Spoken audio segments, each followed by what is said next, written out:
The world knew the song before it understood what the song had cost. 45 million people bought the recording. 14 weeks it sat at the top of the Billboard Hot 100, longer than almost anything before it. Radio stations played it until the tape wore thin and then played it again. Shopping centers piped it through their speaker systems, and shoppers stopped walking and stood still in the middle of aisles, grocery baskets in hand, listening to something their bodies recognized before their minds caught up. It became the best-selling single ever recorded by a female artist. It won the Grammy for Record of the Year.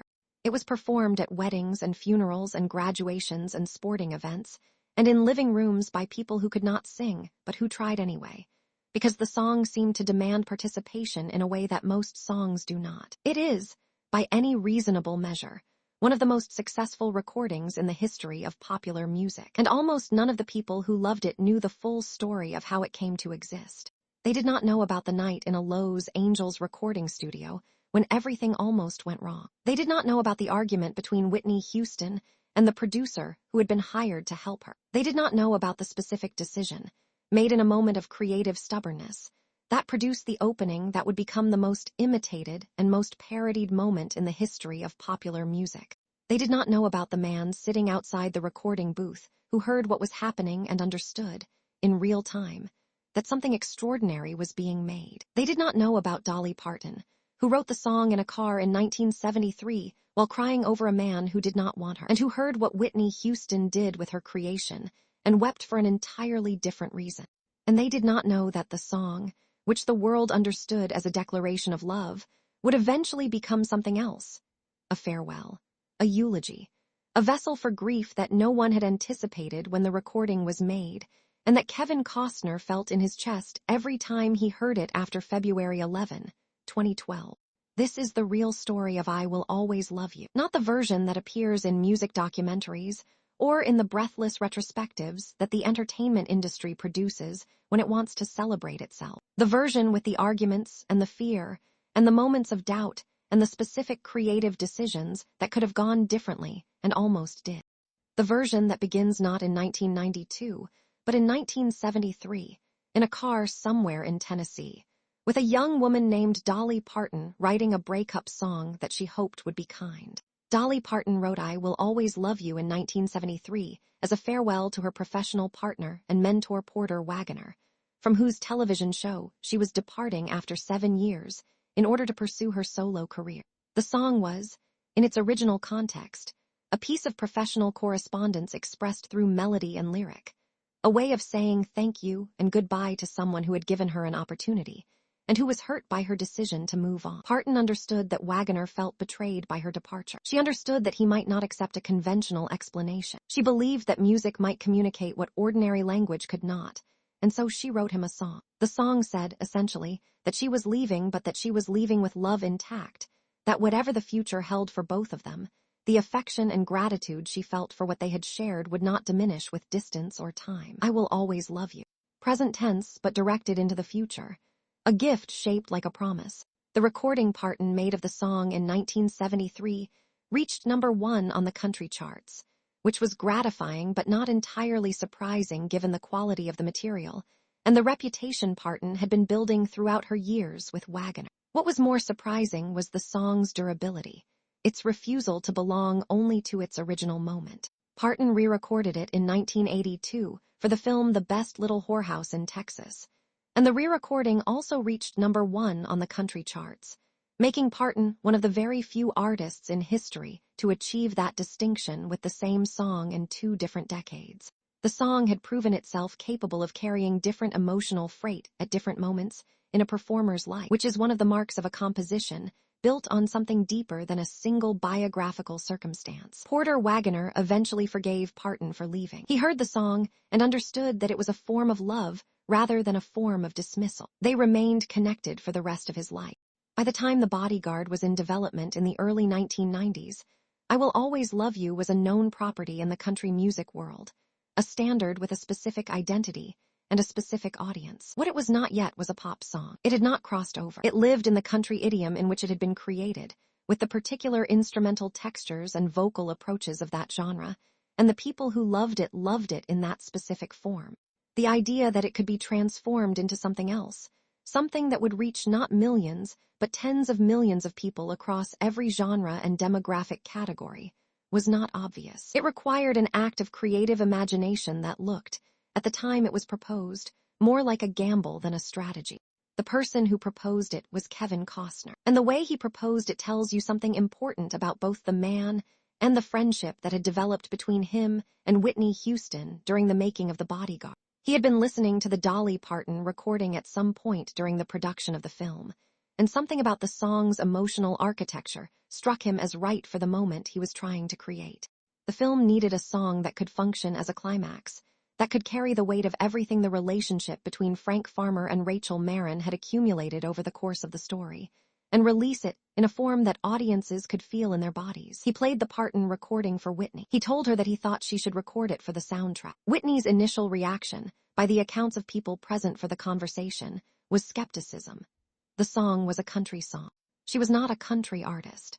The distance between the idiom in which the song existed and the idiom in which she worked seemed, at first consideration, too large to bridge in a way that would feel natural rather than forced. The conversation with Dolly Parton that preceded the recording is one of the details of this story that tends to get compressed in the telling, but it deserves its full space because it illuminates something important about both women and about the relationship between original creation and creative transformation. When Parton was informed that Whitney Houston wanted to record I Will Always Love You for the Bodyguard soundtrack, her initial response was enthusiastic.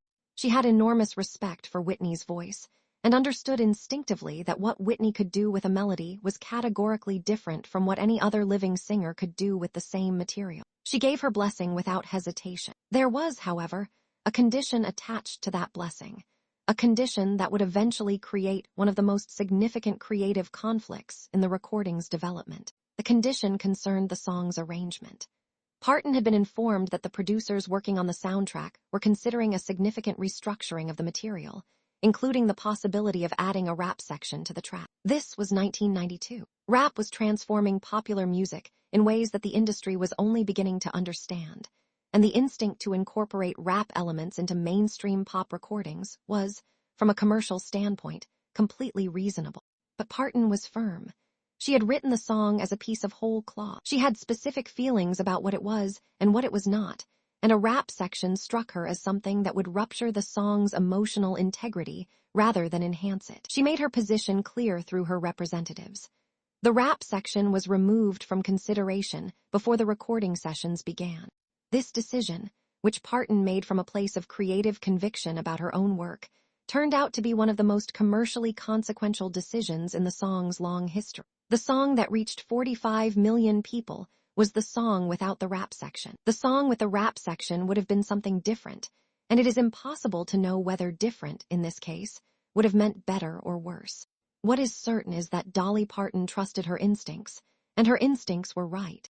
The man who was hired to transform I Will Always Love You from a country recording into something that could sit at the center of a major Hollywood film soundtrack was David Foster, a Canadian producer and songwriter whose reputation in the industry was built on his ability to find the emotional core of a piece of material and then construct an arrangement around that core that maximized its impact on listeners. Foster had worked with an extraordinary range of artists across multiple decades and multiple genres. He understood the mechanics of popular music at a level that few people in the industry could match. And when he sat down with the Parton recording and began thinking about what to do with it, he arrived at a decision that was, in its way, as counterintuitive and as correct as anything else that went into the making of the recording. The recording sessions for the I Will Always Love You that the world came to know took place over several days in Los Angeles in 1992, with the principal vocal sessions concentrated in a period that has been described by everyone who was present as one of the most intense creative experiences of their professional lives. David Foster had developed an arrangement that began in a place no one expected, with nothing, with silence, and then with a single voice. The decision to open the song with an a cappella section, with Whitney Houston singing alone before any instrumentation entered, was Foster's most radical creative proposal, and it was the one that generated the most resistance. The argument about the a cappella opening was real, and it was sustained. Whitney's reservations were not about her ability to sing without accompaniment. She had been doing that since she was a child in a church in Newark, New Jersey, and her vocal capabilities unaccompanied by any instrumentation were as formidable as her capabilities with a full orchestra behind her. Her reservations were about exposure. Singing without accompaniment is the most naked form of musical performance available to a vocalist. There is nothing to hide behind.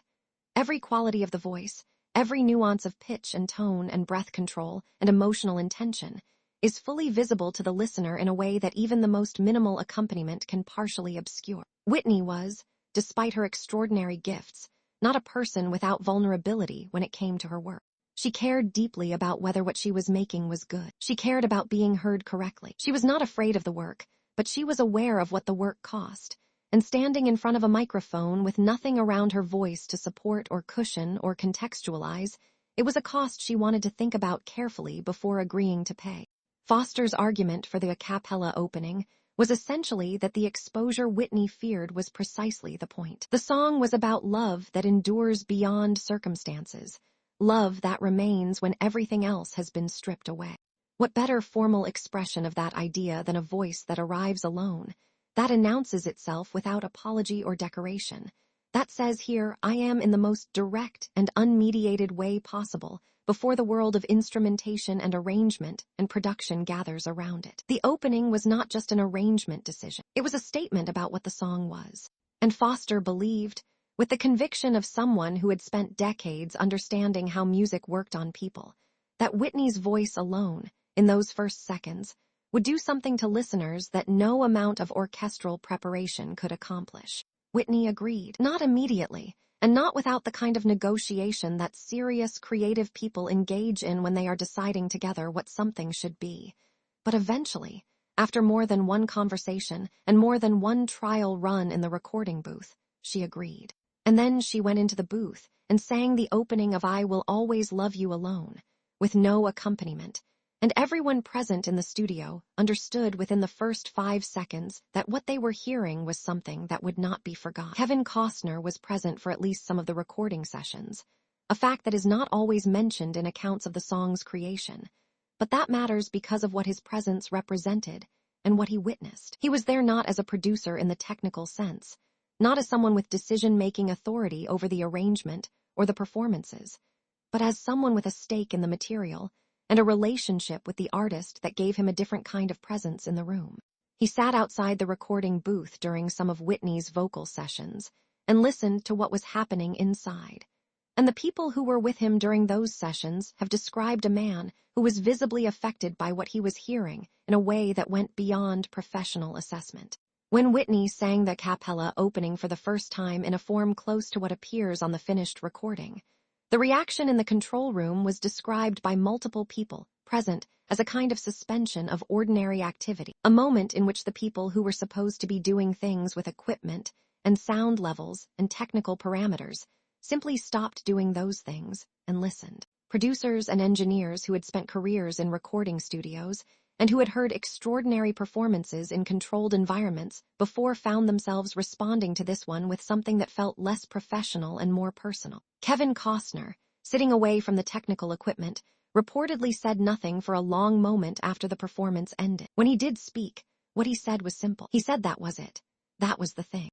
The thing he was referring to was not just the vocal performance, though the vocal performance was extraordinary. The thing was the combination of everything the song was attempting to do and everything Whitney Houston's voice was capable of doing, meeting at a specific point in the recording booth of a Los Angeles studio in 1992 and producing something that neither element could have produced independently. The song needed the voice needed the song, and the arrangement that David Foster had constructed, beginning with that unaccompanied opening and then slowly building through the verse and into the chorus where the full weight of the orchestration finally arrived, gave both the song and the voice the structural support they needed to do what they were capable of doing together. Dolly Parton heard Whitney Houston's recording of I Will Always Love You for the first time in 1992, before its commercial release, and her reaction has become one of the most frequently cited responses to the recording in the history of accounts about it. She wept, not politely, not briefly, but genuinely and substantially, in the way that people weep when something moves them so completely that they cannot manage the emotion through ordinary means. She wept because of what Whitney had done with the song, but also because of the specific quality of what had been done. The way in which Whitney's interpretation had not replaced or overwritten the original, but had instead found something inside the original that the original itself had not known it contained. The song Dolly Parton had written in 1973 was a farewell with love intact. The song Whitney Houston recorded in 1992 was that, but it was also something more. It was a statement about love's persistence in the face of endings, a claim that affection does not dissolve when circumstances change, that the feeling survives the relationship that originally generated it. Parton's version had said this quietly, in the idiom of country music, with the specific emotional register of a woman making a mature and generous decision about how to end a professional partnership. Whitney's version said it in a register that had no ceiling, that climbed toward something that felt less like a personal declaration, and more like a universal truth being demonstrated in real time through the medium of a single human voice. Parton later said, in more than one interview, that she made more money from Whitney Houston's recording of the song than she had made from anything else in her career to that point. She said this with the particular combination of pragmatism and gratitude that tends to characterize her public statements about her work. But she also said something more revealing. She said that hearing Whitney sing the song made her understand something about her own creation that she had not understood before. She said that she had written a song about a specific moment in a specific relationship, and that Whitney had turned it into something that belonged to everyone. She was not diminished by this.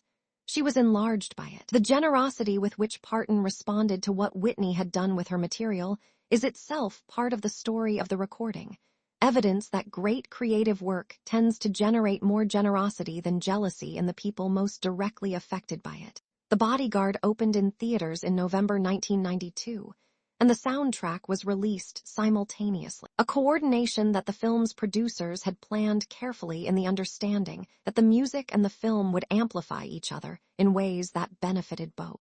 The film was a commercial success by any measure, earning more than $400 million at the worldwide box office, and establishing Whitney Houston as a film actress in a way that her talent had always suggested was possible, but that no previous professional context had demonstrated definitively. But the soundtrack exceeded the film in its commercial impact, eventually selling 45 million copies worldwide, and becoming the best-selling soundtrack album in history, a record that stood for years, and that reflects something about the specific cultural moment in which it was released as well as something about the specific qualities of the music it contained. I Will Always Love You entered the Billboard Hot 100 in November 1992 and began its ascent with the kind of velocity that the music industry recognizes as evidence of something unusual happening. It was not a slow build. It arrived at the top of the chart quickly and then stayed there, resisting the normal rhythms of commercial turnover that tend to cycle songs through their peak periods within a few weeks. 14 weeks at number 1 is a duration that puts the recording in rare company, a performance that can only be explained by the song doing something to listeners that most songs do not do, that most songs cannot do. People heard it once and needed to hear it again. They heard it again, and something in them needed to hear it a third time. It operated, in the listening experience of tens of millions of people across every demographic category and geographic region, as something close to a necessity. The radio phenomenon that surrounded the recording in the months after its release is worth dwelling on, because it illustrates something specific about the song's power that sales figures alone cannot convey. Radio stations that played I Will Always Love You reported phone-in requests at volumes that were unusual even for the biggest hits of the era. Listeners who had already heard the song multiple times in a given day would call to ask that it be played again. Program directors who understood the commercial logic of not overplaying any single record found themselves making exceptions because the listener demand was simply too consistent and too insistent to ignore. The song was being heard everywhere, and people were not becoming tired of it. They were, if anything, becoming more attached to it with each additional listening, which is the behavior of people responding to something that is doing real emotional work in their lives, rather than simply providing pleasant background noise. The 35th Grammy Awards were held in February 1993 at the Shrine Auditorium in Los Angeles, and Whitney Houston's performance of I Will Always Love You that evening is widely considered one of the greatest live vocal performances in the history of the ceremony. She performed the song with the full arrangement that appeared on the recording. Beginning with the cappella opening, that had already become one of the most recognizable passages in contemporary popular music, and delivering every subsequent section of the song with a precision and an emotional intensity that left the audience in the Shrine Auditorium and the millions watching at home with the specific sense of having witnessed something that was not going to happen again in quite the same way. The performance won the Grammy for Best Pop Vocal Performance, Female, which was expected. What was less expected, and what generated considerable discussion in the industry and among music critics in the aftermath of the ceremony, was the quality of the performance relative to the recording, which was already extraordinary. Live performances of studio recordings are almost always somewhat diminished by comparison to the recorded originals, because studio recordings represent the optimal capture of a performance under controlled conditions, with the ability to edit and combine the best elements of multiple takes into a single definitive version. What Whitney Houston did at the Grammys in 1993 was the opposite of diminished. The live performance was, in the assessment of many people who were present and of many critics who analyzed it afterward, superior to the studio recording in the specific dimension of emotional nakedness, of the sense that something was being felt and expressed in real time without the mediation of production and editing. Kevin Costner watched the performance from his seat in the Shrine Auditorium and was, by the accounts of people sitting near him, visibly moved in the way that the performance moved everyone who saw it, but also moved in a way that was specific to his particular relationship to the song and to the artist performing it. He had been in the room during the recording sessions. He had heard the cappella opening for the first time in a Los Angeles studio and said that was it. That was the thing. He knew what the song had cost and what it contained, and watching it delivered to a television audience of hundreds of millions of people while sitting in a theater full of the industry's most accomplished professionals was an experience that combined professional pride with something more personal and more difficult to name.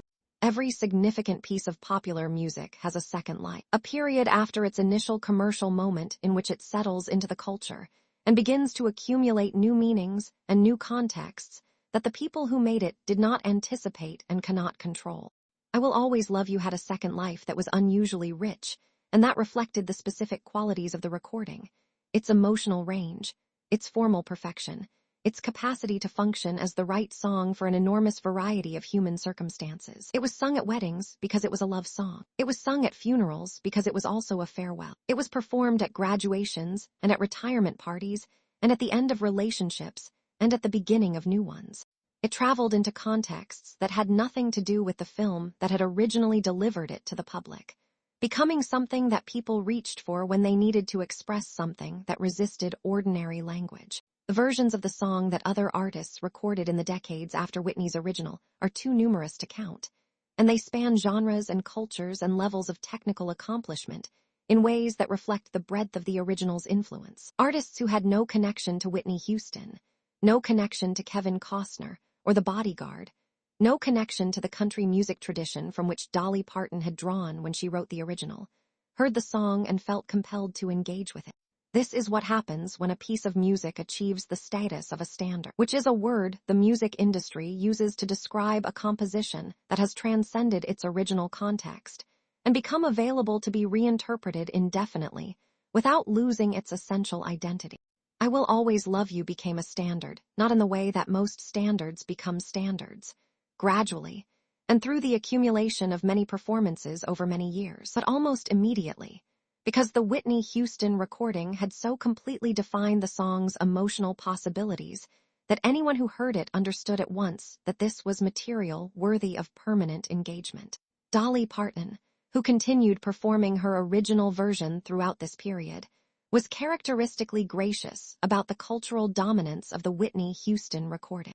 She said in multiple interviews that whenever she performs the song now, she knows that many people in her audience are comparing what they are hearing to a recording they have heard hundreds of times, a recording made by a voice that is, by any honest assessment, one of the most extraordinary vocal instruments in the history of popular music. She said this not with bitterness, but with the kind of clear-eyed acceptance of reality that characterizes her relationship to her own work and to the industry that has shaped her career. She wrote the song. Whitney made it immortal. Both of those things are true and neither diminishes the other. Through the late 1990s and into the 2000s, as Whitney Houston's public struggles became increasingly difficult to conceal. I Will Always Love You began to acquire a quality that it had not had at the time of its recording, a quality of retrospective poignancy, of being beautiful in a way that hurt. People who heard the recording in 2005 or 2008, and then saw Whitney in a television interview, or at a public appearance during the same period, experienced a dissonance that was difficult to process. The gap between what the voice was capable of at its peak and what the life surrounding the voice had become. The recording stood as evidence of something extraordinary. The life surrounding the voice was a reminder that extraordinary capacity and sustained well-being are not the same thing and do not automatically accompany each other. Kevin Costner was aware of this. He had maintained his connection with Whitney through the years of difficulty, not at a level of daily involvement, but at the level of sustained care that expresses itself through periodic contact and genuine concern. He knew things about her circumstances that the public did not know, and he knew things about her resilience that the tabloid coverage tended to obscure. He had also been working during this period on the Bodyguard sequel, developing material that he believed could give Whitney something to move toward, a project that would put her voice and her screen presence back in a context that showcased them at their best. The project was real. The conversations were ongoing. The possibility was genuine. And then the possibility closed. On February 11, 2012, Whitney Houston was found in her suite at the Beverly Hilton Hotel, and the cause of death was determined to be accidental drowning, with contributing factors that confirmed what many people had feared for years. She was 48 years old. The voice that had delivered the a cappella opening of I Will Always Love You to a worldwide audience in 1992 was gone, and in the days and weeks that followed, the recording itself became something different from what it had been. It became a memorial. It became a document of what had been present in the world and was now absent. Every radio station that played it in the days after Whitney's death was playing something that felt less like a love song and more like a testimony, evidence offered in support of a claim about what human beings are capable of when everything aligns correctly, when the voice and the song and the moment and the production and the emotional truth all converge in a recording studio, and something gets captured that would not otherwise exist. Kevin Costner spoke at Whitney Houston's funeral on February 18, 2012, at New Hope Baptist Church in Newark, New Jersey, and the 12 minutes he spent at the podium became one of the most significant public addresses given by a public figure in the first decades of the 21st century, not because of its rhetorical sophistication, though it was articulate and carefully structured, but because of its evident personal truth. He was not performing grief, he was displaying it, and the distinction matters enormously in a context where performance and authenticity are perpetually in tension.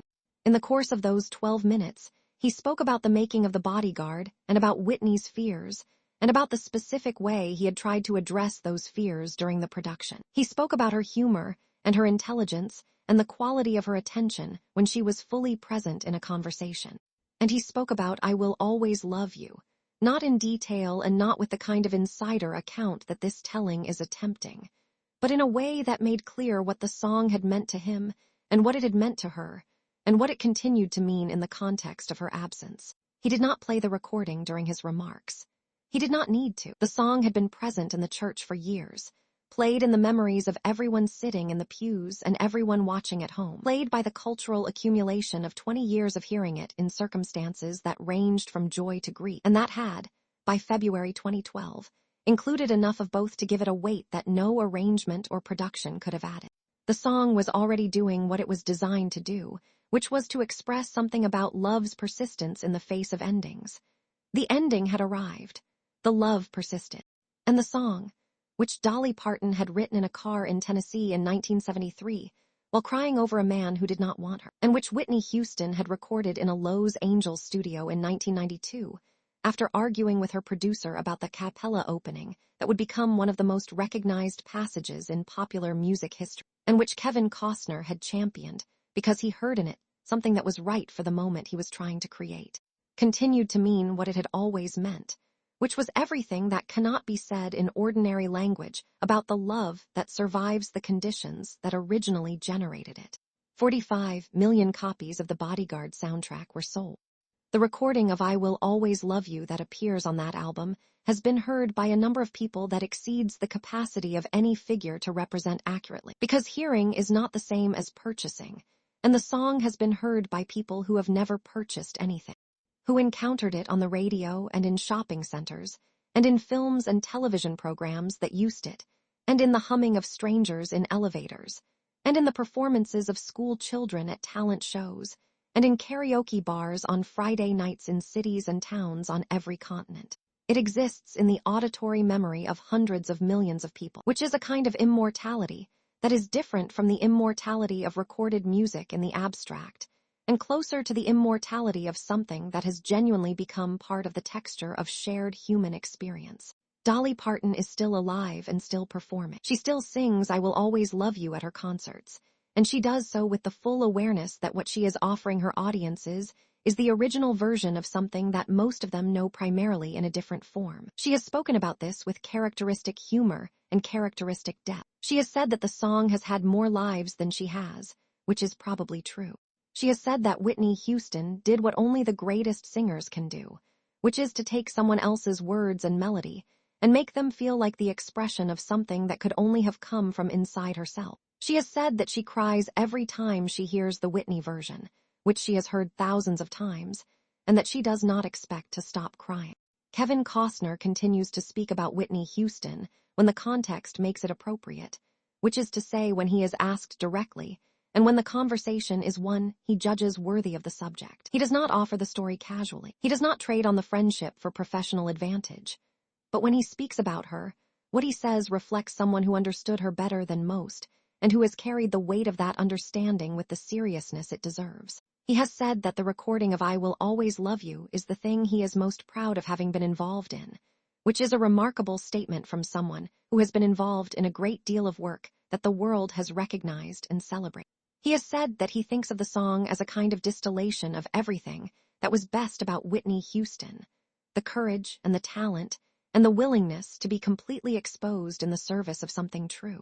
He heard the cappella opening for the first time in a recording studio in 1992 and said that was it. That was the thing. He was right. That was the thing.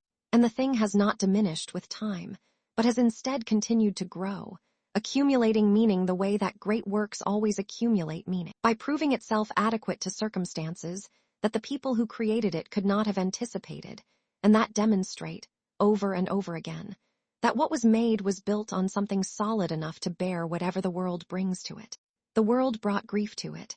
The world brought joy to it. The world brought the specific, complicated feeling of hearing something beautiful and knowing that the person who made it is gone and that nothing will replace what was lost when she was lost. The song bore all of it. It continues to bear all of it. That is what it was made to do. That is what it does.